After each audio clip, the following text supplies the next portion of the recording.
देवतात्मा हिमालयः भाग 3। इस भाग में हम पढ़ने वाले हैं गंगा व गोदावरी का जो संवाद आगे रह गया था। शुरू करते हैं। गोदावरी नदी कहती हैं, देवाः अपि तत्र स्नातुम् आगच्छन्ति इति अहं श्रुतवती। बहूनि पुण्यक्षेत्राणि अपि हिमालये सन्ति किल। देवा यानी देवता, अपि मतलब भी, तत्र मतलब वहाँ यानी मानसरोवर झील में स्नातुम आगच्छन्ति, देवता भी मानसरोवर झील में स्नान करने के लिए आते हैं। इति अहम श्रुतवती, ऐसा मैंने सुना है। ये गोदावरी कह रही हैं। बहूनि पुण्य क्षेत्राणि, बहुत सारे जो है पवित्र स्थान, अपि हिमालय संत किल, हिमालय में ही हैं क्या।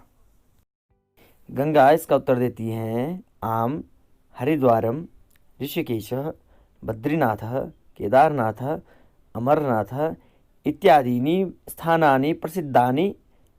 इदानीम् अपि बहवः मुनिवराः शान्ति प्राप्तुं तत्र गच्छन्ति। हिमालयः ईश्वरस्य काव्यरचना, प्रकृतेः क्रीडाङ्गणः, पुष्पाणां निधिः, औषधानां स्रोतः च अस्तु। गोदावरी भवती कुतः आगच्छति। इसका अर्थ देखेंगे। जब गोदावरी पूछती है क्या हिमालय में कई पवित्र स्थान भी हैं, तो गंगा यहाँ पर उत्तर देती हैं, हाँ, हरिद्वार ऋषिकेश बद्रीनाथ केदारनाथ अमरनाथ इत्यादि स्थान बहुत प्रसिद्ध हैं। बहुत सारे और भी स्थान हैं। मतलब इस समय भी बहुत से जो मुनि लोग हैं शांति प्राप्त करने के लिए हिमालय जाते हैं, इन स्थानों में जाते हैं। हिमालय की विशेषता है कि हिमालय ईश्वर की एक काव्य रचना, बहुत सुंदर प्राकृतिक वातावरण वहाँ पर है। प्रकृति का खेल का मैदान है, पुष्पों का खजाना यानी फूलों की घाटी जैसी बड़े बड़े सुंदर स्थान वहाँ पर हैं। औषधियों का स्रोत है, औषधियाँ विभिन्न प्रकार की वहाँ पर पाई जाती हैं। अच्छा गोदावरी, आप कहाँ से बहती हो या आपका उद्गम स्थान कहाँ है, बताइए। एक बार हम व्याकरण की दृष्टि से देखेंगे। आम मतलब हाँ, हरिद्वार ये स्थान जो हैं, मुनिवराह यानी बहुवचन में बहुत सारे मुनि, शांति प्राप्तुम यानी तुमुन पढ़ते हैं, प्राप्त करने के लिए, पुष्पाणाम निधि यानी पुष्प यानी फूलों का खजाना है, निधि मतलब खजाना, औषधा नाम स्रोत है यानी औषधियों का स्रोत है। आप एनिमेशन से इन सभी जो ये पाठ है या पाठ का जो सार है या पाठ से संबंधित जानकारी आप बिल्कुल समझ सकते हैं। और अब आगे बढ़ते हैं। गोदावरी, अहम सह्याद्रेः त्र्यंबकेश्वरतः प्रवहामि। सह्याद्रिः अपि सुंदरः पर्वतः। भारतस्य सप्तपर्वताः महीन्द्रोमलयसय्यो देवतात्मा हिमालयः। ध्येयोरैवतको विन्ध्यो गिरिश्चारावलिस्तथा इति। भारतीयाः एतान् पर्वतान् गन्तुम् इच्छन्ति। तो ये वाचन हो गया। अब इसका अर्थ देखेंगे। यहाँ पर गोदावरी कहती हैं, जब गंगा उनसे पूछती हैं कि आप कहाँ से निकलती हैं, आपका उद्गम स्थान कहाँ पर है, गोदावरी कहती हैं, अहम मतलब मैं, सह्याद्री मतलब एक सह्याद्री पर्वत है भारत में, वहाँ पर त्र्यंबकेश्वर नामक जो स्थान है वहाँ से निकलती हूँ। सह्याद्री अपि सुंदरः पर्वतः, सह्याद्री भी सुंदर पर्वत है। अभी मतलब भी। भारतस्य सप्त पर्वतः, अब भारत के 7 पर्वतों के नाम यहाँ पर श्लोक के माध्यम से बताए हैं। महेंद्र यानी महेंद्र पर्वत, मलय पर्वत, सह्या जिसको सह्याद्री कहते हैं, सह्याद्री पर्वत, और देवताओं की आत्मा यानी हिमालय, तो हिमालय पर्वत, रैवतक पर्वत, विंध्य पर्वत जो आजकल भी मैप में भी आप देख सकते हैं, विंध्य पर्वत, आरावली पर्वत जो कि राजस्थान में है, और सबसे प्राचीन पर्वत श्रृंखलाएं हैं आरावली की। तो ये जो 7 पर्वत हैं इनके बारे में इसमें बताया गया है। इन सभी पर्वतों के बारे में भारतीय जो लोग हैं उनको जानने चाहिए कि ये मुख्य पर्वत जो भारत में हैं, यानी इन पर्वतों में जो है हिमालय को देवताओं की आत्मा कहा है। और साथ ही ये बताया है कि गोदावरी नदी सह्याद्री पर्वत श्रृंखला है, वहाँ से निकलती है।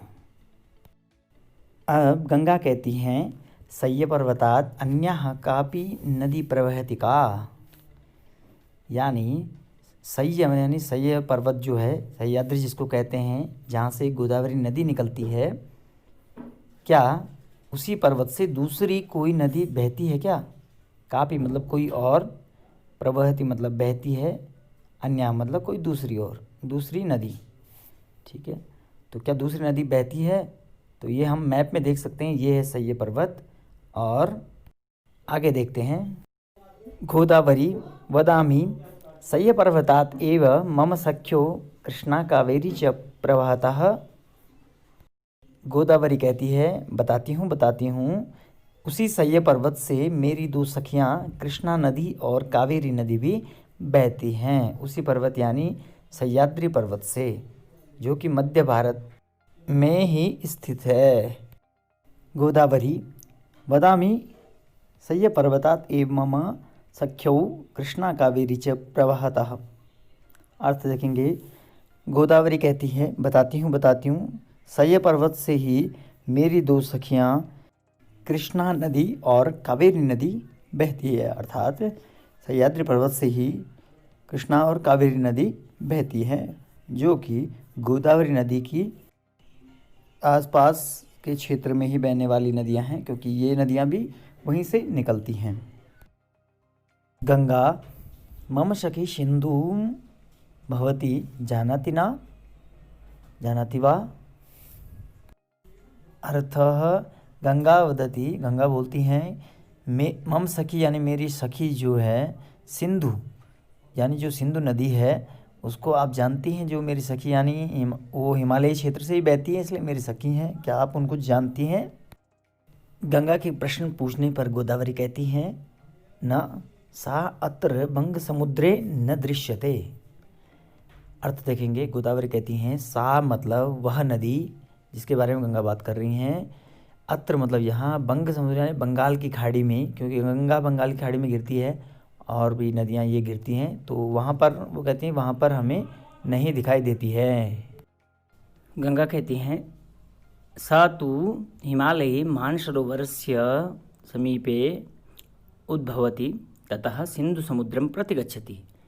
अरे सिंधु नदी हिमालय के ही मानसरोवर के पास से निकलती है और सिंधु समुद्र यानी अरब सागर में जाकर मिल जाती है। अरब सागर जो कि गुजरात के बगल में आप देख सकते हैं।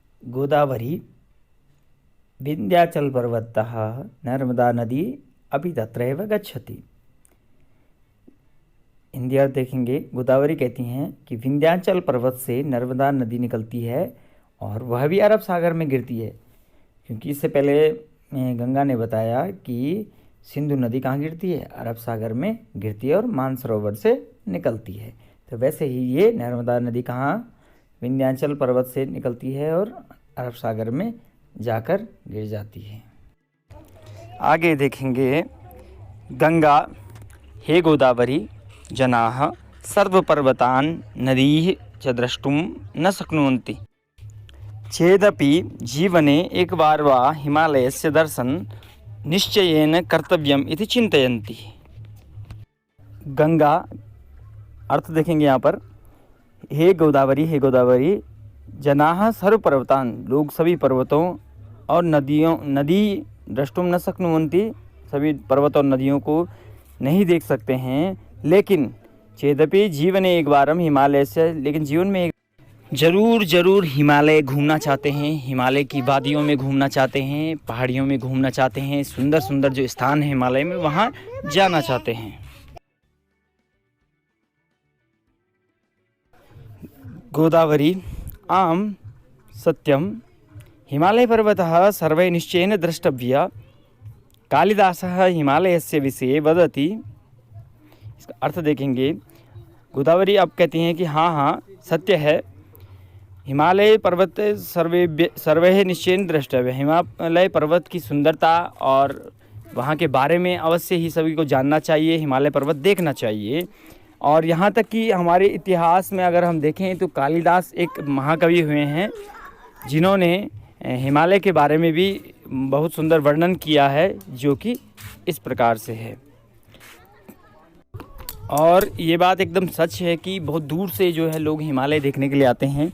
और हिमालय में बहुत सारे प्लेस हैं, उत्तराखंड, हिमाचल प्रदेश और लद्दाख और जम्मू कश्मीर, ये सब भी एरिया जो हिमालयी क्षेत्र है, यहाँ पर बहुत सारे सुंदर स्थान हैं। तो बहुत सारे पर्यटक जो है, पर्यटन की दृष्टि से भी ये क्षेत्र बहुत विकसित है, यहाँ पर लोग दूर दूर से आते हैं। अस्त्युत्तरस्यां दिशि देवतात्मा हिमालयो नाम नगाधिराज पूर्वापरौ तोयनिधिवगाः स्थितः पृथिव्या इव मानदण्डः। इदानीं वयं श्लोकस्यान्वयं पठामः। अन्वयस्य अर्थः भवति श्लोकेषु ये शब्दाः भवन्ति तेषां व्यवस्थित कर्म अर्थानुसारेण, अर्थ के अनुसार उनको एक व्यवस्थित क्रम में लगाना अन्वय कहलाता है। उत्तरस्यां दिशि, उत्तर दिशा में, हिमालयो नाम देवतात्मा, हिमालय नाम के जो है देवताओं की आत्मा यानी देवता जहाँ रहते हैं ऐसे। नगाधिराजा अस्ति, नगाधिराज यानी पर्वत, नग मतलब नगों के राजा यानी हिमालय पर्वत है। असोमस्ति है। पूर्वापरो यानी पूर्व में भी समुद्र है और पश्चिम में भी समुद्र है और इनके बीच में स्थिता मतलब स्थित है, स्थित है। पृथिव्या एवं मानदंडा यानी दोनों समुद्रों के बीच में स्थित है और दोनों समुद्रों को बीच में से बांट देता है।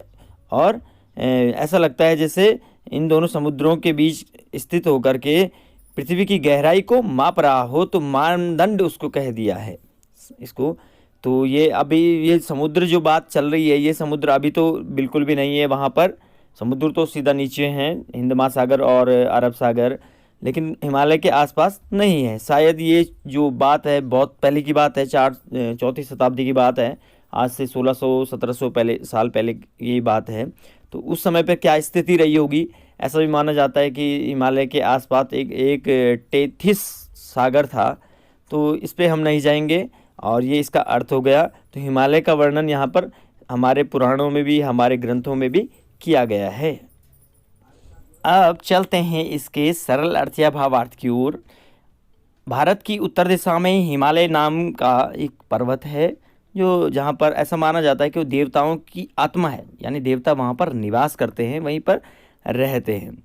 और पूर्व में पश्चिम में उसके समुद्र है, उन समुद्रों के बीच में वो बिल्कुल दंडवत यानी एक पैमाने के रूप में है। पैमाना मतलब कि बता रहा है कि ये समुद्र कितना है, ये समुद्र कितना है, इन समुद्रों की गहराई कितनी है, इस पृथ्वी की गहराई कितनी, यानी दंडवत जो है वो खड़ा है। हिमालय की जो हिमालय में पर्वत चोटी भी है एवरेस्ट, जो कि बहुत ऊंची है, सबसे ऊंची है वर्ल्ड की।